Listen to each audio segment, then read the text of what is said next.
జరుగుతున్నాయి అనేది ఒకటి అయితే, ఈ 2 ఫేజుల్లో గూడా కాంగ్రెస్ పార్టీకి అంటే గ్రామాల్లో వ్యతిరేకత ఉంది. వాళ్ళెవరిని నుంచోబెట్టినా కూడా, ఎవరికి మద్దతు ఇచ్చినా గూడా ప్రజలు ఓట్లేసే పరిస్థితిలో లేరు అని ప్రతిపక్షాలు ఆరోపించినప్పటికీ, ఎక్కువగా కాంగ్రెస్ పార్టీకి సంబంధించిన అభ్యర్థులే విజయం సాధించారు గాబట్టి, అంటే గెలుపుకి కారణాలేమనుకుంటున్నారు? ముందుగా యువతి ప్రేక్షకులకు, ప్యానల్ ఉన్నటువంటి మిత్రులకు మీకు నమస్కారం మేడం. ఇప్పుడు ప్రజలు అభివృద్ధిని చూస్తారు, ప్రభుత్వం చేసేటువంటి సంక్షేమ ఫలాలు చూస్తుంది. హ్మ్. అధికార పార్టీ ముఖ్యంగా యువనాయకుడు రేవంత్ రెడ్డి గారు, మరి ఆయన ముఖ్యమంత్రి అయినప్పటి నుంచి ఇప్పటిదాకా కూడా ఎక్కడ కూడా రెస్ట్ తీసుకున్నట్టు దాకా లేదు. సండే లేదు, మండే లేదు, హ్మ్. నిరంతరం ప్రజల మధ్యనే ప్రజల యొక్క అభివృద్ధి కోసం తిరుగుతున్నాడు. ఎమ్మెల్యేలు అదే మాదిరిగా పనిచేస్తున్నారు, మరి మంత్రులు అదే మాదిరిగా పనిచేస్తున్నారు. ఈ రాష్ట్రాన్ని ఆర్థిక స్థితికి రానికే మరి ఎన్నో పథకాలను కూడా రచిస్తూ తీసుకొస్తున్న తరుణంలో మరి ప్రజలు గమనిస్తున్నారు.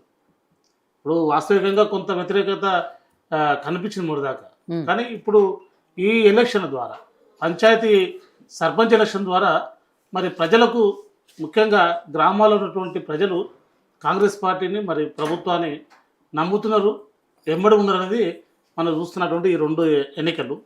ఇంకొకటి 3వ దాప ఉన్నది 17 తారీఖు ఎల్లుండి. మరి ఈరోజు కూడా ఎల్లుండి ఎలక్షన్ అది ఈరోజు 5 గంటలకు ప్రచారం ముగిసిపోయినది. మరి ముఖ్యంగా ఇక్కడ గ్రామాల్లో ఉన్నటువంటి యువత కావచ్చు, గ్రామంలో ఉన్నటువంటి ప్రజలు కావచ్చు, స్పష్టంగా ఆలోచించి ఓటేస్తున్నటువంటి పరిస్థితి మనం చూస్తున్నాం. అక్కడక్కడ చిన్న చిన్న సంఘటనలు తప్ప పూర్వం భయంకర స్థితిలో ఉండే దానిలో తేరుకొని కూడా ఈరోజు మరి ఒక స్నేహపూర్వక వాతావరణంలో మరి ఎన్నికలు జరుగుతున్నటువంటి సందర్భం మనం చూస్తూనే ఉన్నాం. కాబట్టి ముఖ్యంగా ప్రజలు ఏం చూస్తారంటే పాలన చూస్తున్నారు, మరి ముఖ్యమంత్రి గారి యొక్క ఆలోచన విధానం, మరి తెలంగాణను మరి ప్రపంచ పటంలో మరోసారి చూపిస్తూ అభివృద్ధి అంశం తీరుగా ఉండాలన్నటువంటి లక్ష్యంతోన మరి ఎన్నో సంక్షేమ ఫలాలు, సన్నబియ్యం కావచ్చు. చూడండి, సన్నబియ్యం అనేది చాలా ఎఫెక్ట్ ఇచ్చింది మేడం. గ్రామాల్లో కూడా పేదవారికి సన్నబియ్యం అనేది చాలా ఎఫెక్ట్ ఇచ్చింది. ఇవన్నీ కూడా ఉన్నాయి. కాబట్టి ఇవన్నీ చూసుకొని ప్రజలు స్థానికంగా ఉన్నటువంటి సర్పంచ్ని గెలిపిస్తే అటు ఎమ్మెల్యే నుంచి మరి వనరు తీసుకురావడం, మరి ముఖ్యంగా ప్రభుత్వం ఉంది కాబట్టి ప్రభుత్వంతో మాట్లాడి తెచ్చుకొని గ్రామాన్ని అభివృద్ధి పథంలో నడిపించుకోవడం కోసం మరి సర్పంచులు మరి ఆలోచిస్తుండ్రు. అదేవిధంగా ప్రజలు కూడా అది అధికార పార్టీకి ఇద్దామని గతంలో కూడా మనం చూసినాం. గతంలో కూడా టీడీపీ హయాంలో చూసినాం, దాని తర్వాత మళ్ళీ కాంగ్రెస్ పార్టీ 10 ఏళ్ళ పాలన చూసినాం, బీఆర్ఎస్ పార్టీ 9.5 సంవత్సరాలు చూసినాం, అధికార పార్టీకే పట్టం కట్టింది. కాబట్టి ఇప్పుడు కూడా అదే విధంగా నడుస్తుంది. కాకపోతే ఇంకేంటంటే అప్పటికన్నా ఇప్పుడు మార్పులు అనేది చాలా వచ్చింది. యువత ఈసారి చాలామంది యువత గెలిచారు మేడం, పోటీగా ఉన్నారు ఈసారి. కాబట్టి మార్పు అనేది కనిపిస్తుంది. ఇంతకుముందు సర్పంచ్ అంటే వాడు 60 ఏళ్ళ పైన ఉండాలి, ఇప్పుడు అట్లా కాదు.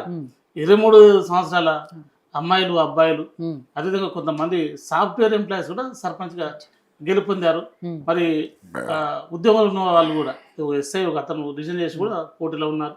ఇలా అనేక మంది అత్త కోడళ్ళు కూడా పోటీ చేసిన రోజులు ఉన్నాయి, తల్లి బిడ్డ పోటీ చేశారు. ఇవన్నీ అంశాలు మొన్న యూటీలో డిబేట్ పెట్టారు, పంచాయతీ ఎన్నికల్లో విచిత్ర చిత్రాలు అన్నారు. అవి అప్పుడు మనకు ఆ డిబేట్ మీద అంత అర్థం కాలేదు, కానీ ఇప్పుడు రోజు నడుస్తున్నాయి చిత్రాలు. నిజంగా మీరు పెట్టిన డిబేట్ నిజంగా ఇప్పుడు గుర్తొస్తున్నాయి. అప్పుడు ఎందుకు పెట్టారబ్బా అనుకున్నాం, కానీ ఇప్పుడు ఒక్కొక్క గ్రామంలో, ఒక్కొక్క వాడలో, ఒక్కొక్క ఊరిలో, ఒక జిల్లాలో నడుస్తున్నటువంటి అంశాలు. ఇంకొక ఊరిలో అప్పుడే పెళ్ళయి వచ్చి నామినేషన్ వేసిన అమ్మాయి ఉంది. ఒక ఇంటర్ కాస్ట్ అబ్బాయి మరి మ్యారేజ్ చేసుకుని వచ్చి వాళ్ళ భార్యతో నామినేషన్ వేయించినటువంటి సందర్భాలు ఉన్నాయి. కాబట్టి ఇవన్నీ కూడా మేడం రేపు ప్రజాస్వామ్య రాజ్యాంగ పరిరక్షణ కోసం యువత ముందుకు వచ్చి యువతలో ఈ విధానాన్ని అవలంబిస్తే రేపు ఖచ్చితంగా కూడా భారతదేశం మరి లౌకికవాదంతో ముందుకెళ్ళేటువంటి పరిస్థితి ఉంటుందని మేము ఆశిస్తూ, మరి ఎల్లుండి కూడా ఉన్నది. ఎల్లుండి కూడా విజయం పరపరలో మాకు మళ్ళీ ఒక 3,000 దాకా వస్తాయని కూడా మేము అనుకుంటున్నాం. మొన్న కూడా 2,800, ఈరోజు 2,240 ఇట్లా వస్తూనే ఉంది. అంటే ప్రజలు అనేది పట్టం కడుతున్నారు. ప్రజలు అనేది ఖచ్చితంగా ప్రభుత్వం ఇచ్చేటువంటి సేవకు ముగ్ధులై మరి పట్టం కడుతున్నారు. కాబట్టి రేపు రాబోయే రోజుల్లో మరి గెలిచినటువంటి సర్పంచులు ఏ పార్టీ అయినా పర్లేదు, ఇండిపెండెంట్ అయినా పర్లేదు, మరి గ్రామాల యొక్క అభివృద్ధి లక్ష్యంగా మరి గౌరవ ముఖ్యమంత్రి రేవంత్ రెడ్డి గారు అదేవిధంగా ప్రభుత్వం కూడా పనిచేస్తుందని కూడా ఈరోజు కూడా మా పిసిసి అధ్యక్షులు చెప్పారు. ఎవరు గెలిచినా ఏ పార్టీ గెలిచినా మరి సంక్షేమం అభివృద్ధి ఫలాలు మాత్రం సమానంగా ఇచ్చేటువంటి ఉంటుంది, మా దగ్గర వ్యత్యాసం ఉండదు, ఇది 140 సంవత్సరాల పార్టీది అనేటువంటి కూడా ఒక హామీ కూడా ఇవ్వడం జరిగింది. అయితే మీరు అన్నారు యువ నాయకుడు, ప్రభుత్వ పనితీరు, ముఖ్యమంత్రి పనితీరు, లోకల్గా ఉన్న ఎమ్మెల్యేల పనితీరు, ఇవన్నీ కూడా మీకు ఇన్ని స్థానాలు ఇచ్చారు అంటున్నారు, బాగానే ఉంది. కానీ మరి చాలా గ్రామాల్లో ఎమ్మెల్యేల సొంత నియోజకవర్గాల్లో, సొంత జిల్లాలో, సొంత గ్రామాల్లో వాళ్ళని దాటుకొని వేరే పార్టీ వాళ్ళకి సంబంధించిన బలపరిచిన అభ్యర్థులు గెలిచారు, దాన్ని ఏమనుకోవాలి? ఇప్పుడు గెలుపు ఓటమి మేడం అంటే అక్కడ ఉన్నటువంటి అభ్యర్థిని బట్టి ఉంటుంది మేడం. ఇప్పుడు ఒక గ్రామంలో ఒక అతను ఉన్నాడు. అక్కడ టీఆర్ఎస్ ఎమ్మెల్యే మరి వాళ్ళ అభ్యర్థిని గెలిపించుకోవాలి. అట్లా కాకుండా కాంగ్రెస్ ఒక అతను గెలిచాడు, ఇంకో దగ్గర ఇండిపెండెంట్ గెలిచాడు. ఇప్పుడు ఇట్లా అనేకమైన సందర్భాలు ఉన్నాయి. ఇప్పుడు గజ్వేల్లో కేసీఆర్ గారి ఇలాకల్లా మరి సర్పంచ్ చాలామంది కాంగ్రెస్ గెలిచారు.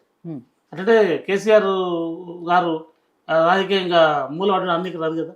ఈ గెలుపు ఓటములు అనేది కామన్ మేడం, గెలుపు ఓటం అనేది కామన్. ఆడ అభ్యర్థి బట్టి ఉంటుంది. గతం కూడా మనం డిస్కస్ చేసుకున్నాం ఇదే ఛానల్లో. అభ్యర్థి ముఖ్యంగా అక్కడ సర్పంచ్ అనే అభ్యర్థి నిరంతరం ప్రజల ముందు ఉండాలి, వాళ్ళ బాబుగోగులు చూసుకుంటూ ఉండాలి, ఏదైనా పిలిచినప్పుడు వచ్చి ఉండాలి, కాస్త కూస్త చదువుకున్నడై ఉండాలి, జ్ఞానవంతుడై ఉండాలి. ఇవన్నీ చూస్తుంది మేడం. అక్కడ మంత్రి ఇలాకలా, లేకపోతే ఎమ్మెల్యే ఇలాకలా, ముఖ్యమంత్రి ఇలాకలా, లేకపోతే ప్రతిపక్ష నాయకుడి ఇలాకలా, అది కాకుండా లోకల్గా ఉన్నటువంటి అందుకో చెప్తే మేడం మార్పు అనేది యువతలో వచ్చింది. చాలా డబ్బులు పెట్టినటువంటి సందర్భాలు ఉన్నాయి, చాలా మంది వచ్చారు. అవన్నీ కూడా తీసుకొని కూడా ఒక మేలు రకమైనటువంటి ఒక అభ్యర్థిని అయితే ఎన్నుకోరు. ఫర్ ఎగ్జాంపుల్ మామనార్లో రామచంద్రపురం ఉంటుంది మేడం, ఎస్సీ వచ్చింది అది. అక్కడ దాదాపుగా బీఆర్ఎస్ పార్టీ బలంగా ఉంటుంది. ఆ సందర్భంలో మరి కాంగ్రెస్ అభ్యర్థి గెలిచింది మన మామనార్ రామచంద్ర. మేము కూడా అనుకోలేదు, అంటే బీఆర్ఎస్ పార్టీ గెలిచాం అనుకున్నాం. కానీ ఆయనకు మీద పోటీ చేసే అబ్బాయి పీజీ చేశాడు, చదువుకున్నాడు, కొన్ని ఏమంటారు సంక్షేమ సంబంధించినటువంటి ఓ ఫౌండేషన్ పెట్టి కొన్ని సేవ చేశాడు. అది చూసిన జనం. కానీ నేను రిజల్ట్ వచ్చే వరకు మాత్రం ఏమున్నది, ఖచ్చితంగా బీఆర్ఎస్ పార్టీ అభ్యర్థి గెలుస్తుంది. తీరా చూసే వరకు అందరూ చేతెత్తేసారు. బీజేపీ నాయకులు, కాంగ్రెస్ సంబంధించినటువంటి నాయకులు, మిగతా వాళ్ళు రాదులే అనుకున్నారు. కానీ విచిత్రంగా మరి కాంగ్రెస్ పార్టీ అభ్యర్థి గెలిచాడు. ఏంటంటే అతను చదువుకున్నాడు, విజ్ఞానవంతుడు, యువకుడు, ఇవన్నీ చూశారు మేడం. కాబట్టి ఇప్పుడు జరుగుతున్నటువంటి ఎన్నికల్లో ముఖ్యంగా చదువుకున్న వ్యక్తులను, సేవ చేసే వారిని, మరి ప్రజలకు అందుబాటులో ఉండేవారిని అవి చూసి మాత్రం ఎన్నిక జరిగిందని మేము భావిస్తున్నాం మేడం. రైట్. సో గౌతమ్ గారు, ఏదైతే ఇందాక గంధర్నాబుల్ గారు అన్నట్టు చాలా చోట్ల చిత్ర విచిత్రాలు జరిగాయో, చాలా